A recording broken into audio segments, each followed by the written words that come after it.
Hey, this time we have something kind of tied to why all these different versions of the Bible and why one perfect Bible are such important topics. Um, and I think they're kind of groundwork topics that you should start with, but I don't know if anybody really starts with this area. But I'm gonna read some stuff right here. John 15 verse 7. If ye abide in me, and my words abide in you, ye shall ask what you will, or what ye will, and it shall be done unto you. So right here he says, if ye abide in me, and my words abide in you, ye shall ask what ye will, and it shall be done unto you. So Jesus said, my words abide in you. So that should be an accomplishable thing. There are people who are like, yeah, I believe the Bible's perfect. I believe God's perfect. But then they're like, oh, but there's so many contradictions in the Bible. There's so many this and that with the Bible.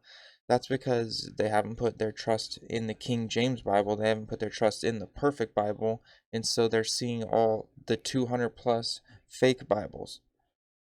They don't know that it was an expectation of Jesus that we abide in him and his words abide in us. That means his words are able to be kept in us.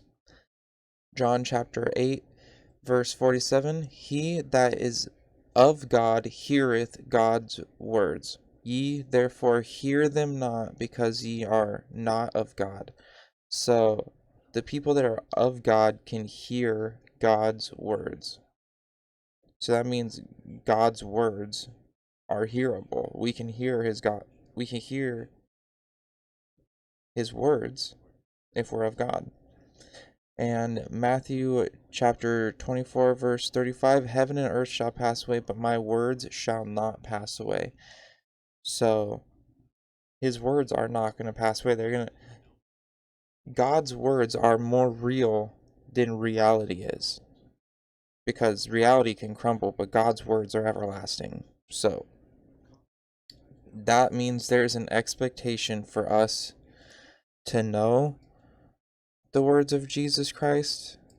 Or it's not really an expectation. You could live your life without it, but you just don't know what you're missing out on. And yeah, wouldn't you rather hear the voice of God guiding you home, or would you rather be alone and sad? But yeah, so these are three verses that it's an expectation that we abide in Christ and we abide in his words, and his words abide in us, and that we hear God if we're of God, and that we know that God's words shall never pass away. God bless.